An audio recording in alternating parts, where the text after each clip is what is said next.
Alam mo ba na mas mura bumili ngayon ng mga gadgets dito sa Japan? So ito yung Ace Pro na gamit-gamit ko nga ngayon. Ayan siya. Ang presyo niya is 67,800 yen. And kung i-convert naman natin siya sa peso, is 25,244. Then pagdating sa bentahan sa Pinas is around 27,000 siya. So makikita natin na malaki-laki rin yung diferensya at matitipid natin kung dito tayo bibili sa Japan. So ngayon nandito tayo sa BIC Camera, Big Camera, isa sa pinakamalaki at sikat na bilihan ng mga gadgets dito sa Tokyo. And dito ko rin binili yung Ace Pro Insta360 na ginagamit natin ngayon pang video. At nung sinilip ko yung presyo nitong Ace Pro sa Pilipinas is nung kinonvert ko, yung pagkakabili ko ng yen dito is mas mura siya. Kaya naisipan ko pumunta dito para ipakita sa inyo yung mga latest gadget and vlogging cameras na nauuso ngayon kung magkano siya dito sa Japan. I'm your host James and this is Tokyo Talks.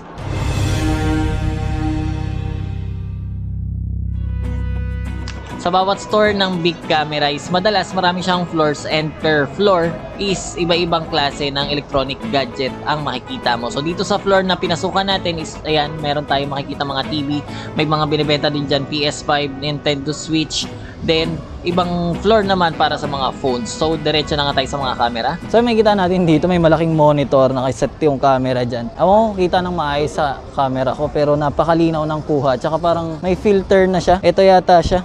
Ito yata ang camera na to. Sony. So dito sa part na to is yung mga action cam nila. So tara, lapit natin dito. So ito yung Ace Pro na gamit-gamit ko nga ngayon. Ayan siya. So maganda dito, naka-display talaga yung mga item at talaga matitesting mo muna siya bago mo siya bilhin. So katulad nito, makikita natin working yung camera na to. So punta na tayo sa presyo. So katulad na lang na itong Ace Pro, makikita nyo dito sa Japan kasi meron tayong presyo na isa and meron nakapulang presyo. So iyan yung kasama na yung tax. So ang presyo niya is 67,800 yen. And kung i-convert naman natin siya sa peso, is 25,244.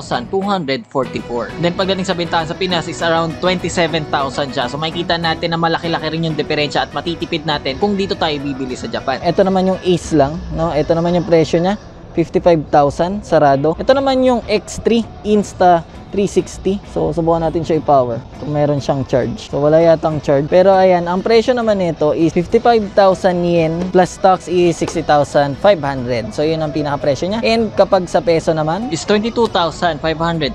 so balikan lang natin to, no? So natatanggal to, itong maliit na camera na to. Ayan. So sobrang lakas ng dikit nito, no? At maganda tong camera na to para sa mga tao na nagbabike ganyan. Nalalagay kasi ito sa cup, itong mismong camera na yan. So nandito yung pwesto ng mga Insta360 products. Ayan. Yung X3, Go 3, Ace Pro, Ace. Then nandito naman yung mga accessories na kailangan mo. So wala yung mismong stock dito. And ang kailangan mo lang gawin is kukunin mo tong card na to. Dadali mo lang siya dun sa counter. Ngayon punta naman tayo dito sa DJI Pocket 3. Kasi isa to sa tiningnan ko talaga. Dahil meron akong DJI Pocket 2. Yun yung mga gamit ko dati sa mga nauna natin vlog. Pero maganda kasi dito, ito yung napi-flip yung screen niya, no? At mas madali na mag-shot ng mga landscape and portrait dito dahil kailangan mo lang ikutin yung mismong screen niya. So yan, katulad ng sabi ko kanina, yung mga gadget talaga dito is yung totoong gadget. At medyo mukhang kawawa na nga yung mga gadget dito kasi nabubugbog dahil nga nandyan, nakasample siya. So ito yung package nila pagdating sa Pocket 3, 74,800 yen. And kung sa peso naman, 27,851. And kapag bibili ka pala dito, kailangan mo lang kunin tong papel na to at dadali mo lang siya dun sa counter. Then ito naman yung Creators Combo. Kung alam nyo or nag-check na kayo ng mga reviews nito, meron kasing Creators Combo na may kasama siya mga accessories, parang maliit niyang power bank, then lens yata kung di ako nagkakamali. So ito naman yung presyo niya, 96,800 yen. And kung sa peso naman is 36,042. Then sa bentahan naman dyan sa Pilipinas is nasa 37,490. Makikita natin na mas makakamura tayo dito ng 1,500 to 2,000 peso, depende na lang sa unit. ito naman yung DJI Osmo Action 4. So ayan, yung sample niya, nandyan, nakakabit rin sa tripod. So pwede nating hawakan yan. At mafe-feel mo na kung paano mo siya gagamitin, no? Ito maganda rin dito sa Action 4 na to. May screen din siya sa may harap. Meron din dun sa likod. Hindi siya katulad dito sa Ace Pro na kailangan mo pang itutok or ikutin yung screen. So pakita ko lang sa inyo kung di kayo familiar. Itong style kasi sa binili ko, yung Ace Pro is ayan, iniikot tong screen. Then ibabalik mo siya pa ganun.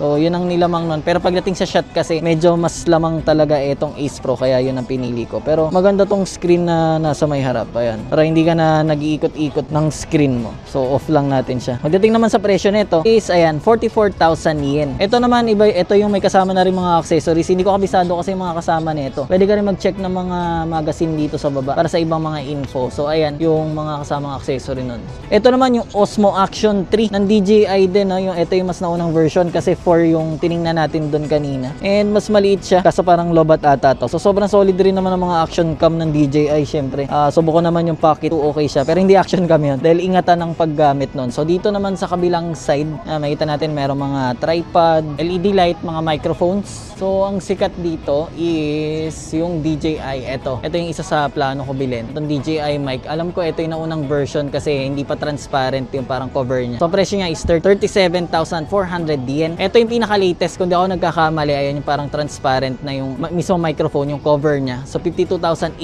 yen siya dito. Ito yung plano ko bilhin talaga dito. Itong pinaka-handle na to, itong Mantis, kasi dami ako napanood na review. And yun nga, maganda dito kasi mahahawakan ko na siya, maififeel ko kung talagang kailangan ko ba talaga siya. Ayan, so ganito magiging itsura. Dito ko ilalagay yung Ace Pro. And kapag kailangan ko ng shot na mas malayo, ayan, papaganyan lang natin siya. Madali yung mga adjustment niya. And pagdating sa presyo, ayan, ang presyo dito na itong tripod na to, Mantis Pod yata kung di ako nagkakamali ang tawag dito, is 6,900 yen. So ako lang ba yung kapag namimili or nagsha-shopping is ayaw yung may nagsisale stock sa'yo? So dito sa Japan, yan ang isa sa nagustuhan ko dahil malaya akong i-testing lahat yan dyan nang walang nagsisale stock sa akin. So itong Mantis Pod kasi na to is collaboration ng PGY Tech. Marami na nakitang reviews nito. Pagkatapos ko mag-shoot ngayon, sa video natin na to is babalikan ko to para i-check muna siya ulit. So pakita ko lang sa inyo yung mga camera naman ng DJI. So ito yung Action 4, Action 3 nakita na natin kanina. Ito is yung DJI dual screen ba to? Hindi ko kasi alam tong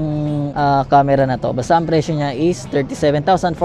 Ito yung may package. Then yung pinaka normal lang niya is itong 34,100 yen. So ayan ang itsura niya. Ito yung meron na ako. Ang halaga niya na lang ngayon, creators combo kasi yung kinuha ko. So ganito yung presyo niya, 55,000. Pero kung mismong camera lang na walang kasamang accessories is 39,600. So napakaganda rin itong DJI Pocket 2 na to. Na-enjoy ko yung paggamit niya. Naging problema lang ko dito is medyo nahassle lang ako sa paggamit sa kanya kasi yung kailangan ko pa mag-antay sa loading time niya hanggang mag-stabilize siya. So mga 3 to 5 seconds pa yata after mo siya ma-on bago ka makapag-shoot. And magko-connect pa siya doon sa parang meron kasing extension ako nun sa baba na para sa mga connection ng controls niya. Basta yun, loading time din pa yon bago siya mag-connect. Pero yun, overall okay to. Na-enjoy ko yung paggamit nito. Malinaw yung mga kuha niya. Stabilize syempre yung mga kuha. And yan, dyan na rin naka-charge yung mga yan. So, yun, pwede mo i-feel mo na yan, hawakan mo kung okay ba siya pang vlogging. Ayan. Dito naman is yung mga stabilizer. Bumili rin ako nito. Sobrang dami ko na nagastos pagdating sa mga gadget pang vlogging. Pero okay lang, yun naman ang ating hobby. So dito, meron akong ganito yung DJI. Wala na yata ngayon.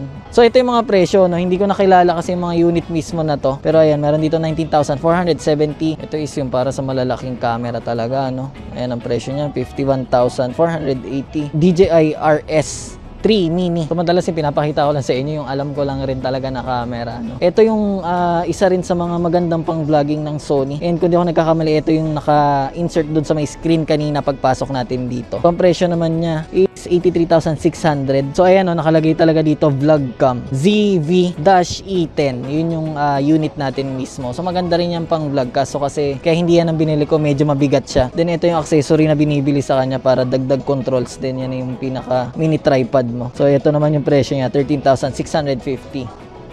And dun sa may part na to, ayan, makikita natin napakarami nakatayo ng mga tripod dyan. Talagang kompleto lahat dito. Syempre, napakalaking store na to. Dito naman is mga cameras. Then, itong Comica na microphone na to, parang nakakita ko na maraming videos nito in review. Ayan yung mga presyo niya. No? Hindi ako masyado familiar. And yung gamit ko ngayon is Synco na brand ng wireless microphone. Okay, so yun, pinasilip ko na sa inyo mga presyohan dito. Kaya yun, kung naisipan mo bumili ng mga gadgets at magbabakasyon ka naman dito sa Japan, palagay ko, i-consider mo na dito bumili. Dahil nga, sa palitan ng rate ngayon sa yen is nagiging mas mura yung mga item dito. Paalala lang, ang date ngayon is April 20, 2024. So meron pa sana ako mga ibang gusto ipakita sa inyo, kaso nga lang magna 9 na. So 9 kasi nagsasara na tong buong mall. Yun na siguro kung mayroon pa kayong ibang mga bagay at gusto makita dito sa Japan, huwag kayong mahiya mag-comment dyan sa baba. para magawa natin ang content. And thank you for watching. Ayun yung kapatid ko, kasama ko dito sa pag-shoot natin ngayon. And kita-kits ulit tayo sa susunod na video. Bye!